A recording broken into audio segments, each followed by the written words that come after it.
In the beginning, God created the heavens and the earth. And God said, "Let us make man in our image." The Bible calls him Adam, one man who fathered us all. Now, genetics points to a scientific Adam. Microscopic clues in our DNA link every man on Earth back to one man, one common ancestor. To understand how this could be, we must discover scientific Adam's lost Eden, enter his world, and look him in the eye. At an unexpected crossroads of Bible and biology, we're headed on a search for Adam.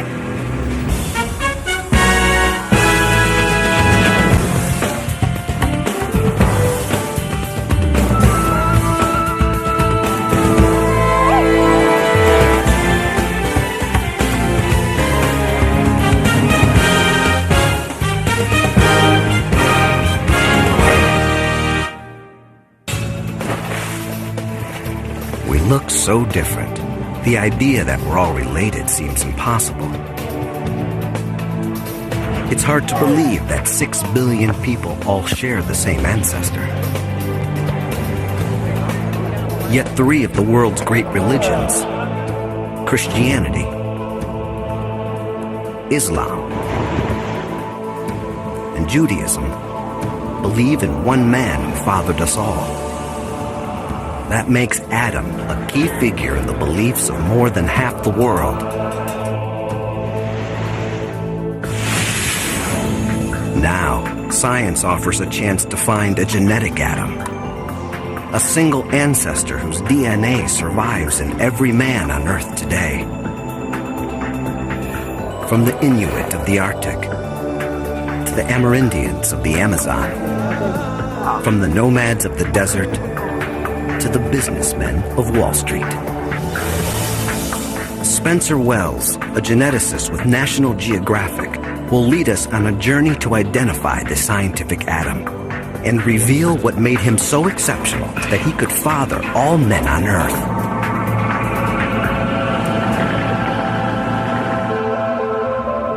But how do you unravel a chain so many generations long? A chain that leads all the way to the roots of humanity's family tree. I really need a tool, a kind of time machine to allow me to do that, a genetic time machine. Geneticists have developed just such a tool. A way to follow DNA trails deep into the past. Our search for Adam will uncover genetic secrets of an unexpected cast of characters. One of the greatest warriors in history. One of America's founding fathers. Even an Ethiopian prince who claims to be descended from an ancient biblical king. What links these men to scientific Adam? Their DNA. Most of our DNA is a jumble from all our ancestors. It's what makes each of us unique. But there's a section of our genetic code that stays almost constant. The Y chromosome, the special piece of DNA that only men have. It's passed virtually unchanged from father to son, like a family name. The Y chromosome links the men of today with the men who lived in the past. This tiny piece of DNA allows us to travel back in time through humanity's history. These days, we use DNA to test whether a man is the biological father of a child. Could it really link the billions of men alive today back to one ancestor?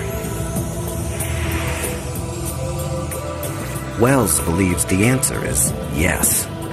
That the Y chromosome can trace the origins of men from all over the world. From Africa to America, all the branches on the tree join up in one trunk. The Y chromosome links men today back to their common ancestors.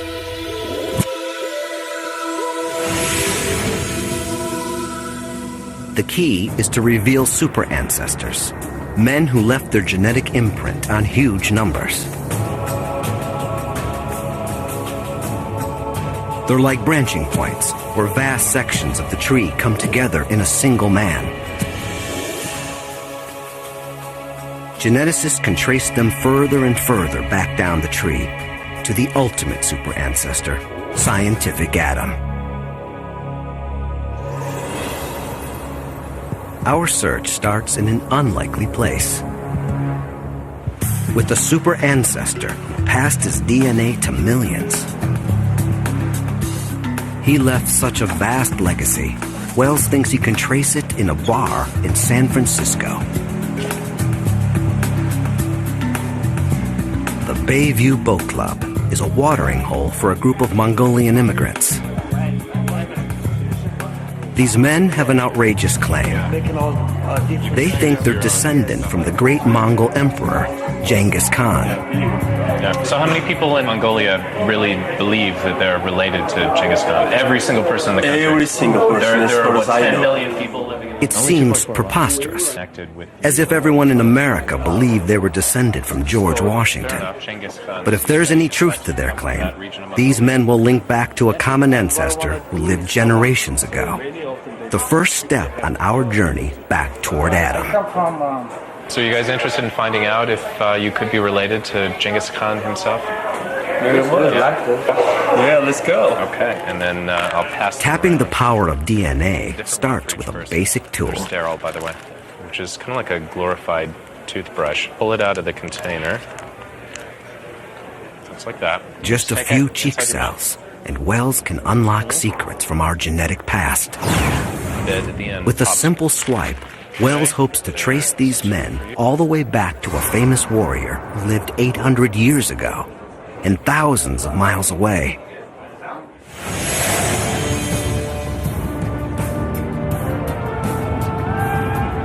Genghis Khan is one of the greatest historical figures of all time.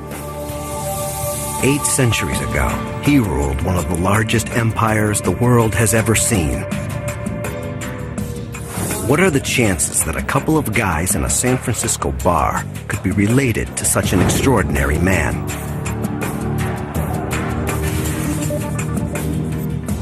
Machines analyze the Mongolian's DNA, looking for traces on the Y chromosome that could link them to Genghis Khan. The odds against finding a connection seem astronomical. Hey, guys. But Wells has some surprising news. We've got the results. He's found evidence that 2 of these men are related to Genghis Khan. Now, these are your results. Sarandorj Dembarel and Batur Tumar. All right. What makes Wells think that these men link back to Genghis Khan himself? He's never met them before. He doesn't have their family trees. And he doesn't have Genghis Khan's DNA. All the way back. But Wells believes the Y chromosome can confirm the link. Most of the time, the Y chromosome is passed unchanged from father to son, like a last name. But sometimes little differences creep in. Like the spelling of a family name changing over time. Every so often, a harmless mutation appears on one man's Y chromosome. All his sons inherit that mutation. And all their sons. It marks all descendants like a brand. That's how Wells found that 16 million men are cousins. Their Y chromosomes all show the same mutations. That means they're all descended from one single man, a Central Asian super ancestor. But who was he? Wells and other genetic detectives pieced together the clues. The mutations cluster around one place, Mongolia. They trace to almost 1,000 years ago. Scientists believe he must have been a man of power, who had many sons to pass on his family line. The clues all point to one man, Genghis Khan. The evidence is circumstantial, but compelling.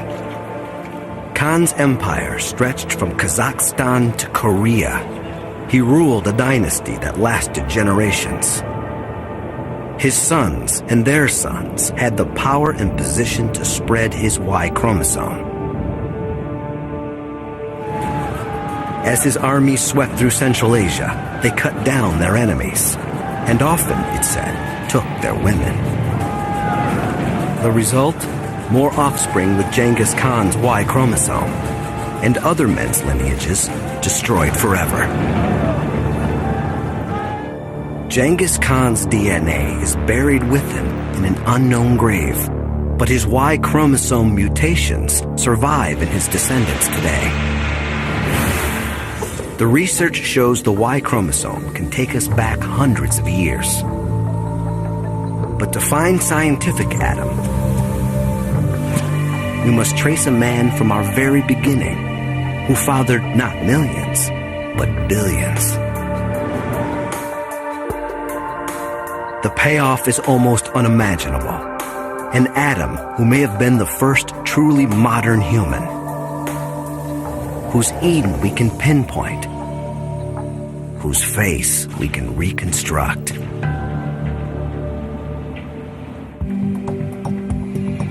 This is a scientific quest, yet the idea behind our search was first written down in a document of faith, the Bible.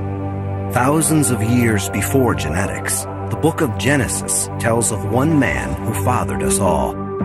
The Bible gives no physical description of Adam, saying only that he's created out of dust in God's image.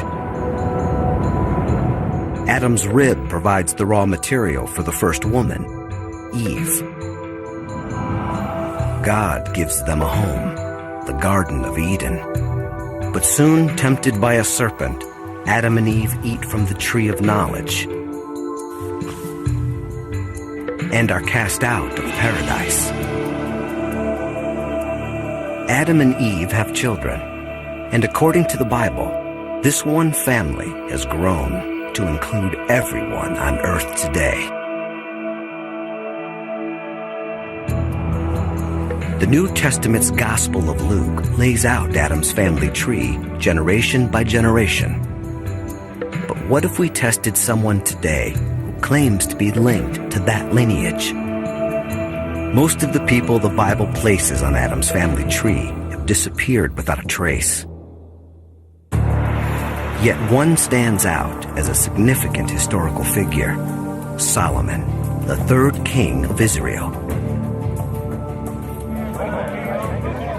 Even today, there are people who claim to be directly descended from Solomon, the Ethiopian royal family. It seems far-fetched. The Jerusalem of Solomon is 1,500 miles from Ethiopia. But the Ethiopians claim to have an extraordinary piece of physical evidence that ties them to the Holy Land.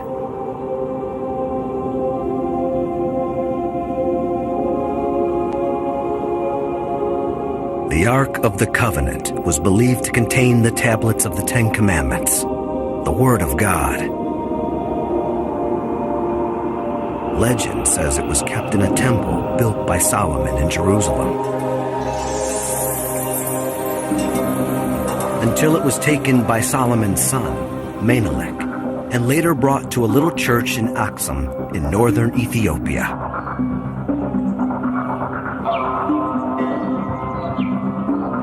Today, the Ethiopian royal family claims direct descent from Menelik, and so from Solomon. If that's true, their family tree connects directly to the biblical lineage of Adam. To test that lineage, we'll need a royal who will cooperate. In 1974, Ethiopia's Emperor Haile Selassie was deposed. The royal family fled into exile.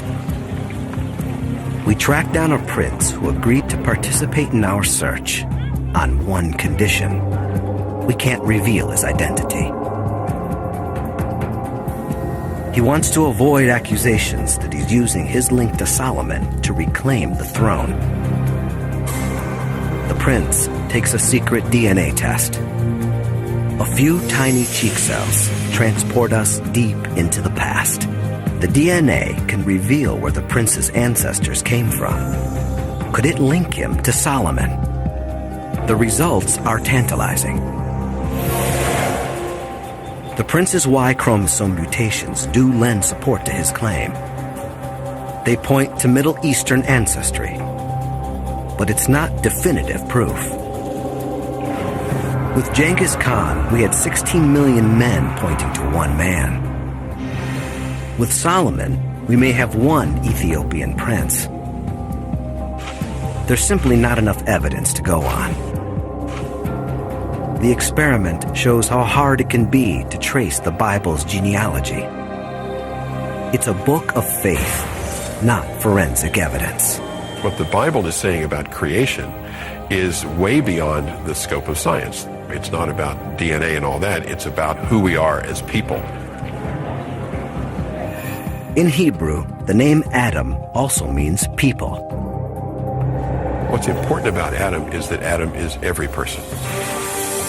The Bible gave us the idea of Adam. But finding the scientific version will take modern genetics. If we succeed, we'll link all men today back to a scientific Adam. And maybe even pinpoint his Garden of Eden. As people move from place to place, they often end up far from where their lineage began. Our family tree is becoming tangled at the top. Tracing family lines is getting harder and harder. There's only one way to clear away the tangles. Analyze Y chromosomes from people who still live in the land of their forefathers. To get a clearer picture of our family tree, Wells is leading a research project with the National Geographic Society and IBM.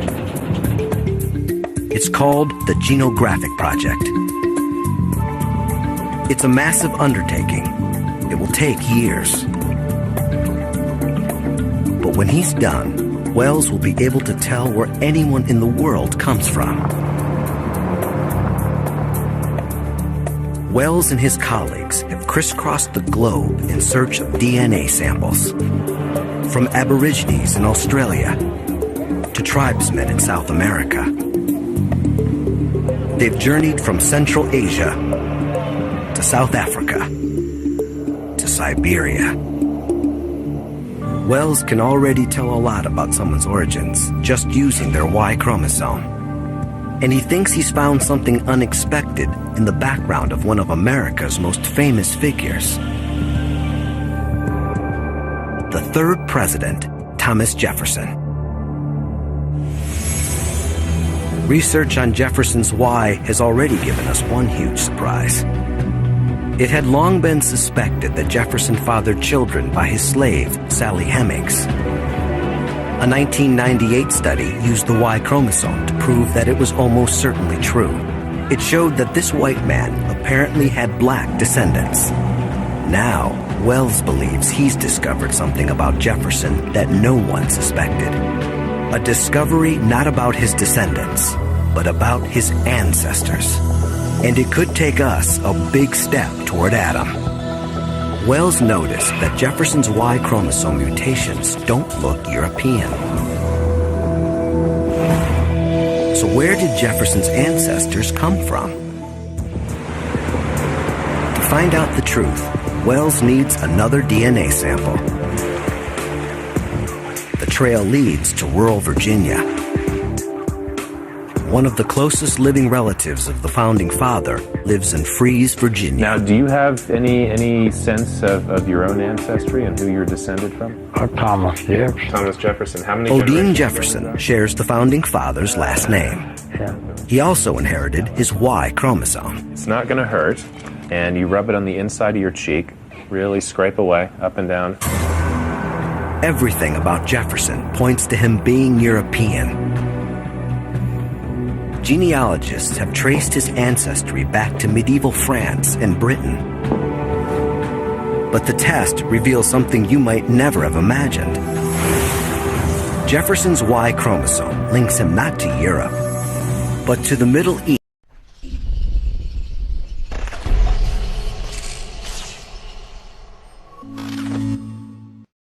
East, what is now Lebanon and Syria. This is the best guess. A direct ancestor who lived in a land that no longer exists, called Phoenicia. The Bible calls it Canaan. Jefferson may look European, but his Y chromosome tells a different story. It shows that what we look like may not really tell us where we come from. And it raises a question mark over the traditional image of Adam. For centuries, artists have depicted him like this, like a European. For many of us, this is Adam. Michelangelo's famous painting in the Vatican's Sistine Chapel. He looks like a beautiful Italian who spends a lot of time in the gym. Did the common ancestor of all men really look like this? The story of Jefferson suggests he could have looked very different. But Jefferson can lead us much further back than his Phoenician ancestor. Jefferson has a particular mutation that he shares with men from many different countries. With the same techniques used on Genghis Khan, Wells can link this mutation to another critical common ancestor. He's known as M9. He lived around 40,000 years ago. Wells' research suggests this one man could be the forefather of half of all men alive. We're getting closer to Adam. But Wells knows there are some men who do not have the M9 mutation. To identify the common ancestor of all men, he must take us deeper down the tree. But where does he go next? There are clues from beyond the world of genetics. It's evidence you can touch. Evidence from bones. Before the powerful new tools of DNA, our picture of humanity's past came almost entirely from fossils. But that picture is incomplete. The oldest human fossils come from Africa, dating back millions of years. But ancient remains have been found at other sites far away. The Middle East has produced early human fossils. And pre-human remains have been found in Asia. Fossil evidence points to 3 regions that could be the birthplace of humankind: Asia, the Middle East, and Africa. Can DNA resolve which one gave birth to scientific Adam?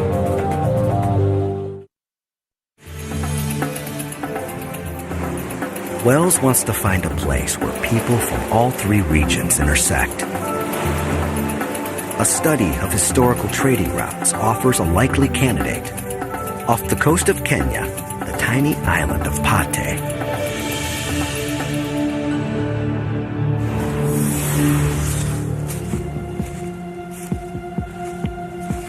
A mysterious place, with clues that seem out of place in Africa.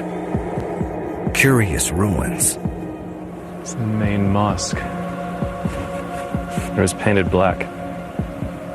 I still see it. Monuments that might be Islamic. Tombs that look almost Chinese.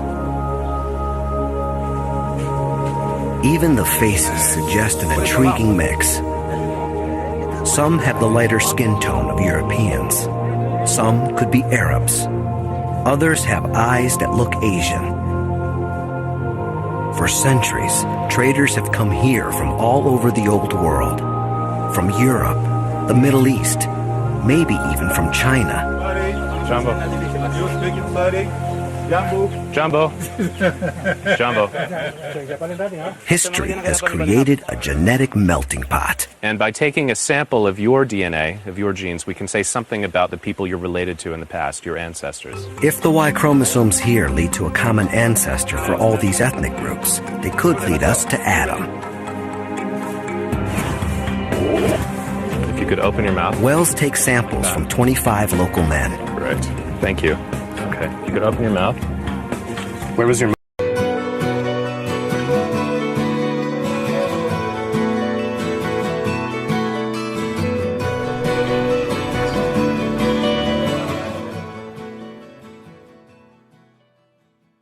Motherborn? Seer? DNA analysis proves there are men on Pate from all over the place, Great. Thank you. with ancestors from Africa, Europe, Arabia, India, and the Fertile Crescent of the Middle East.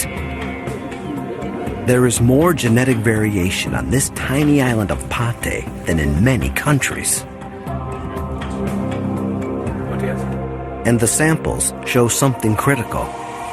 They point to a new super ancestor.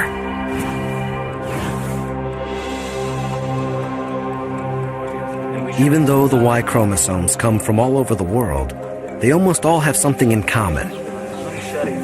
A particular mutation that scientists call M168. In fact, men all over the planet share this mutation.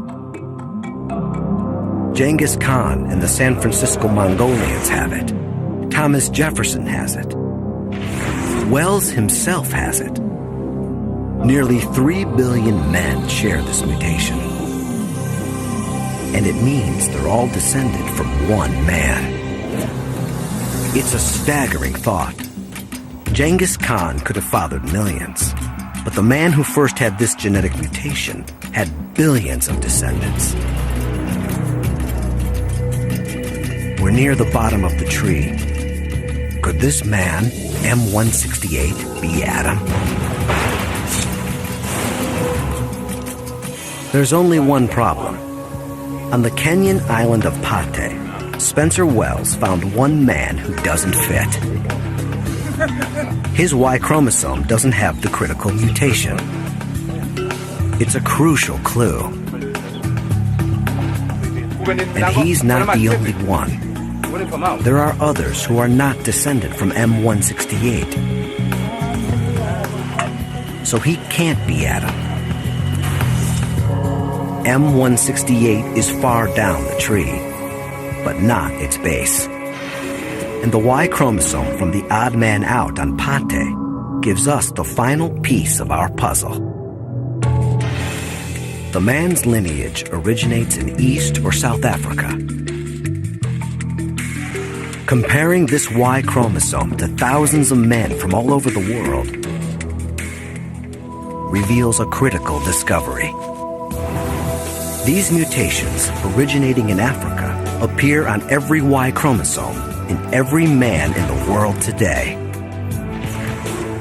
These are the universal mutations we've been looking for. We've followed the DNA trail all the way to the bottom of the tree.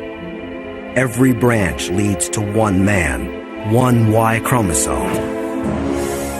There must have been one man who gave rise to all men alive today. He is the ultimate super ancestor.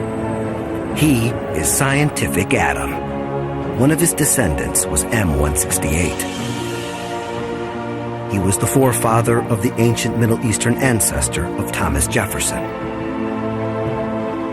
He gave rise to Genghis Khan's Y chromosome. In fact, all the Y chromosomes in the world trace back to this one African man. He is scientific Adam.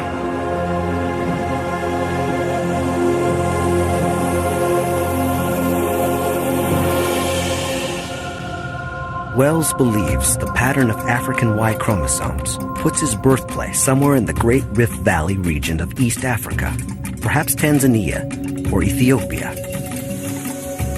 He thinks this is scientific Adam's homeland, his Garden of Eden.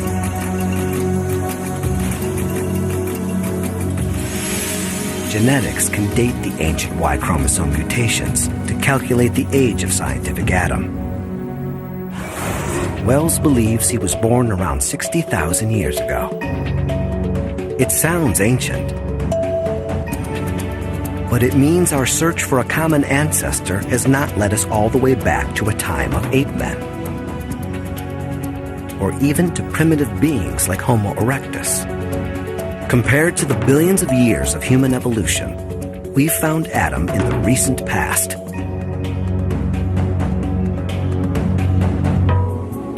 The critical discoveries of where and when Adam lived prove he could not have looked like this. For the first time, it's possible to paint a new portrait of Adam based on science. Facial reconstructions have shown what other ancient humans might have looked like.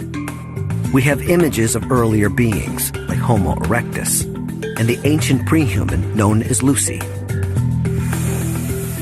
These faces are all based on fossil skulls, but there are no intact skulls from Adam's time. There is a man who can give a face to Adam, even without his skull. Frank Bender calls himself the recomposer of the decomposed. He's a forensic artist, a specialist at bringing the dead to life. Bender works regularly for police departments around the world, giving faces to human remains, even when the skulls are almost missing. Adam's skull is missing, but Bender will base his reconstruction on the closest skull he can find. And that brings him to the American Museum of Natural History in New York City. Gary Sawyer is an expert on reconstructing prehistoric faces. He believes this skull, found at a site called Kafza, is a good basis for Adam. Because he combines modern features with still some archaic features in a lower forehead or frontal and good-sized brow ridges. The Kafza skull is about 100,000 years old. Adam's skull would be much more modern. Bender will have to estimate what thousands of years of evolution would have done to Kafza man's appearance. First, he uses his forensic skills to figure out what Kafza man looked like. Wow, that came out. Must flew perfect. Bender can determine his features from the structure of his skull. The shape of the cheekbones, the line of the jaw, the width of the nose, the size of the chin.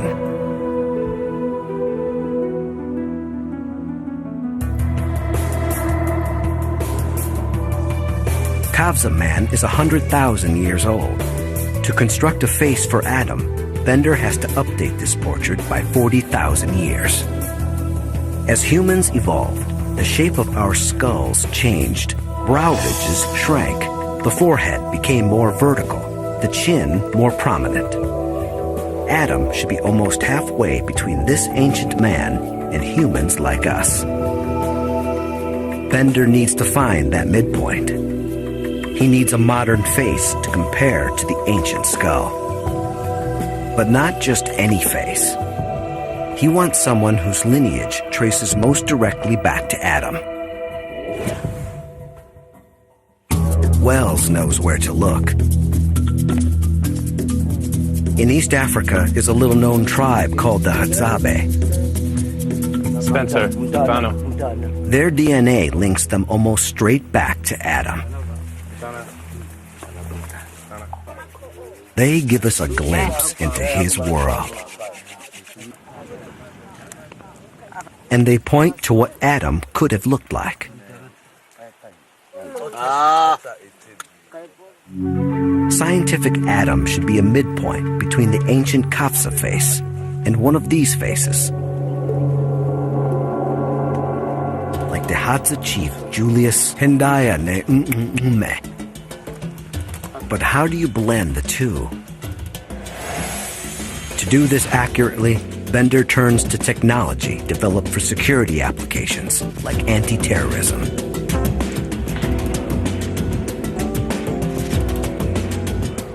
Facial recognition software measures the incremental differences that make a face unique, like the distance between the eyes, the width of the nose. Engineers pick out over 200 features that together define the shape of the Kavsa face, turning it into a mathematical model. They do the same with the Hadzabe chief. The computer compares the two sets of data, faces separated by 100,000 years, and generates the midpoint, a blueprint of Adam. A printer converts the computer model into a 3D head. Layer by paper-thin layer, the head emerges. Bender will use this as a template to finally give Adam a face. But the Hadzabe can do more than show what scientific Adam might have looked like. They can give us a window into his world. And they reveal clues to what made Adam and his descendants so exceptional. They could give rise to all men on Earth. Mutations on the Y chromosome show that scientific Adam was born around 60,000 years ago. An extraordinary time in human history, a time of crisis. Scientists believe humans were on the brink of extinction. The entire population may have fallen to no more than a couple of thousand. But from this moment of peril, humans begin an astonishing rise. For the first time, art appears. Tools become much more advanced. This new energy and innovation would enable our species to conquer the planet. Something critical had changed in human nature. What triggered it is a puzzle, yet it seems to come just after Adam. Is it a coincidence? I don't know. Maybe it is, but it's also possible that Adam was the one who set in motion these changes. How could one man change his whole species? Wells has a theory. It's cutting edge and highly controversial. He believes Adam may have been the first man with the ability to think as we do. The first truly modern man. If Wells had his way, he'd go back in time to find out.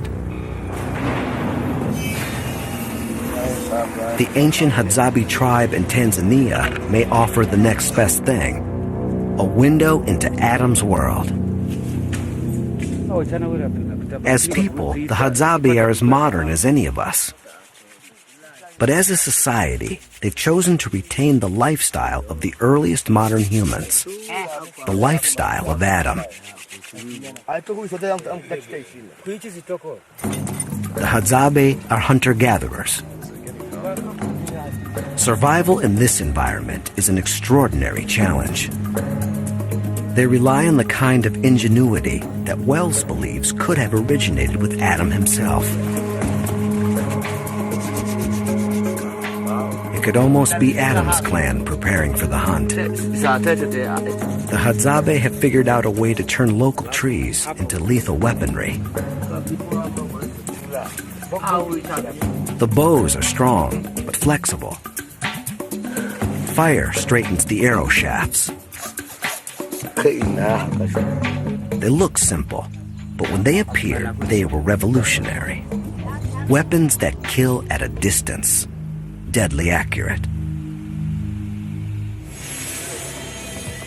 The Hadzabe set out, just as Adam and his sons may have done, to pit their weapons and their brains against their prey.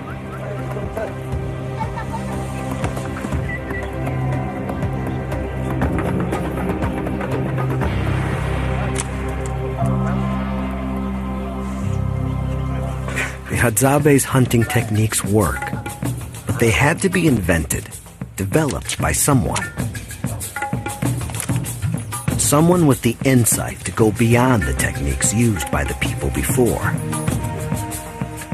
And Wells believes it may have been Adam himself who first showed this intelligence. A culture of innovation is one key to the success of our species. But what amplifies this genius is another unique skill: language. Wells believes Adam may have had a brand new ability to use complex speech. Astonishingly, the Hadzabe could show us how Adam spoke. What? What? What? What? Tishe? Tisha? Bogo. Bogo. What? What? Simba. Simba, lion. Ngokoi? They speak one of the most intricate languages on Earth. Tembo. Along with regular consonants, they use a chorus of clicks. Sasa kote kobu sasa tan aketa.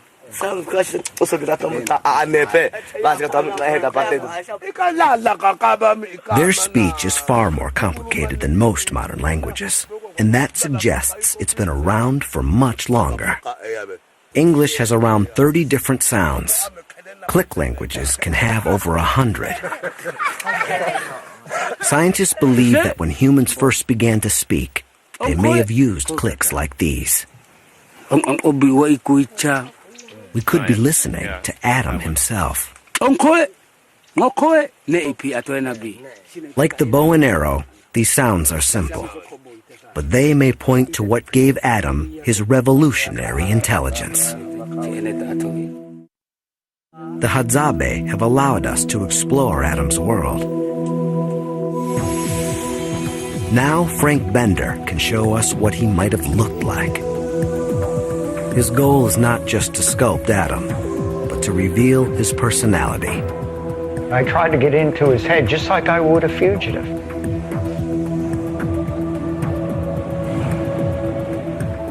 Intuition is the binder between art and science. It's the part that pulls it all together and gives it that life, that spark.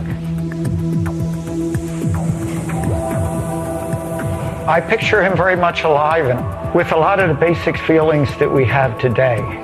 Confidence one point, insecurity at another. Finally, Wells comes face to face with the man he's been searching for. A new portrait of the common ancestor of every man today. Adam.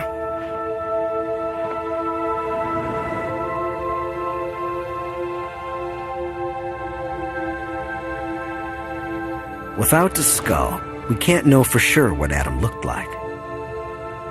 But a combination of genetic evidence, Bender's forensic skills, and cutting-edge computer software suggests he looked something like this.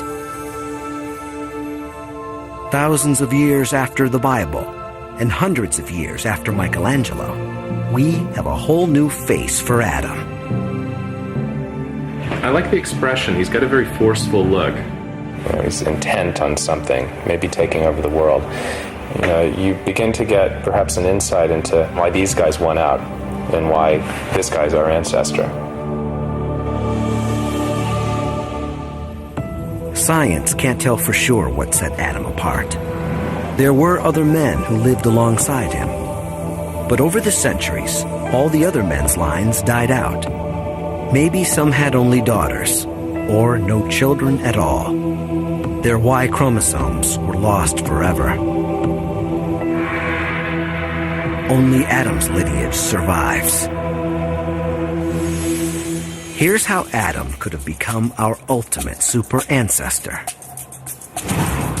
Sometime around 60,000 years ago, Adam is born. He's a fast learner, and in time, he proves himself as a leader of his tribe. His command of language sets him apart.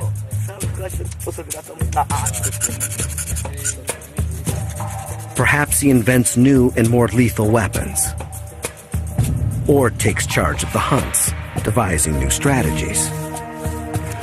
He's much better than the other guys at providing for his family and the tribe. And this makes him popular with the ladies. He has more children than the others.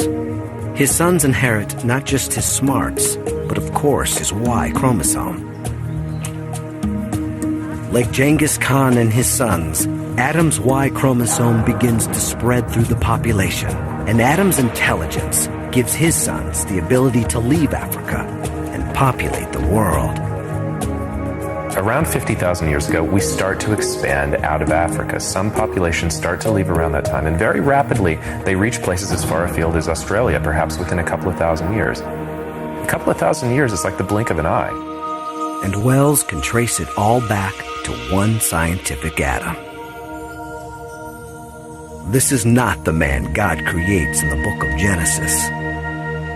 But now, thousands of years after the Bible was written, science has confirmed the essence of its story. There was one man whose DNA survives in every man on Earth today. His Garden of Eden was likely East Africa. Other humans came before him, but only after him did we become truly modern. Scientific Adam unites all men today. From Bono to Nelson Mandela. From Tiger Woods to David Beckham. From Osama bin Laden to the Dalai Lama. Effectively, we're all members of an extended family. We're all really cousins. And some believe that's the message of Genesis, too. Adam represents all of us, and that's what makes him important. Not Adam individually, but the fact that Adam is every individual. We are all Adam. In finding scientific Adam, the Y chromosome has not just united all men. It has found common ground between the worlds of science and faith.